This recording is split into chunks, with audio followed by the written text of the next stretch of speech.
Hi hall, welcome to Nandu life style. இன்றைக்கி வாங்க ஒரு சின்ன குட்டி அறுவடை பார்க்கலாம். என்ன அறுவடைன்னா, எங்கள் வீட்டில் தோட்டத்தில் வந்துட்டு நான் சுண்டக்காய் செடி வச்சுருக்கேன்னு தெரியும் இல்லையா? அந்த சுண்டக்காய் செடியில் நிறைய காய் காய்ச்சிருக்கு. என்னென்னா அது செடின்னு சொல்ல முடியாது, மரம்னு தான் சொல்லணும். அவ்வளோ பெருசாக இருக்குது. மேலே போய் காய்ச்சிருக்கு. என் ஹைட்டை விட மேலே இருக்குது செடி. அங்கே இருந்தால் காய்க்குது. ஒரு காய் கூட வந்துட்டு பூச்சி பிடிச்சதோ அந்த மாதிரி எதுவுமே இல்லை. செடி நல்லா ஹெல்த்தியாக இருக்குது. நான் எந்த உரமும் போடலை, எந்த ஃபெர்டிலைசரும் கொடுக்கல. அதுவாக தானாக வளர்ந்து எனக்கு இவ்வளோ அறுவடை கொடுத்துருக்கு. கிட்டத்தட்ட 1 கிலோவுக்கு மேலே நான் பறிச்சிருக்கேன். இன்னும் இருக்குது, தேவைன்னும் போது பறிச்சிக்கலான்னு சொல்லிட்டு நான் விட்டுட்டேன்.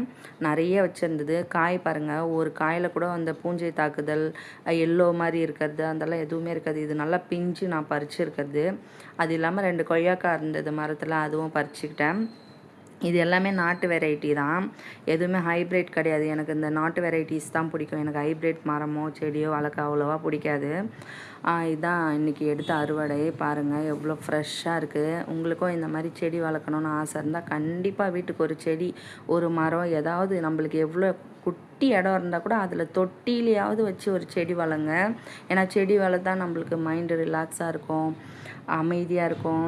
செடி வளர்க்குறது நல்லது. நம்மளுக்கு ஆக்சிஜன் பற்றாக்குறை இந்த மாதிரி நம்ம குழந்தையிலேருந்தே குழந்தைங்களுக்கு செடியை பற்றியோ மரத்தை பற்றியோ சொல்லி கொடுத்து வளர்த்தோம்னா அவங்களுக்கு இயற்கை கூட ஒரு உறவு இருக்கும். கண்டிப்பாக எல்லாருமே செடி வளங்க, மரம் வளங்க. கண்டிப்பாக இடம் எவ்வளோ இருக்கோ அதுக்கேற்ற மாதிரி வச்சு வளங்க.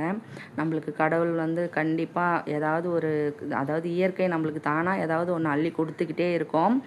இயற்கையை நம்ம நேசிக்கும் போது இயற்கை நம்மளுக்கு தேவையானதை கொடுத்துட்டே தான் இருக்கும். நம்ம இன்றைக்கி உயிரோடு இருக்கோம்னா அந்த இயற்கை கொடுக்குற காற்றுனால தான்.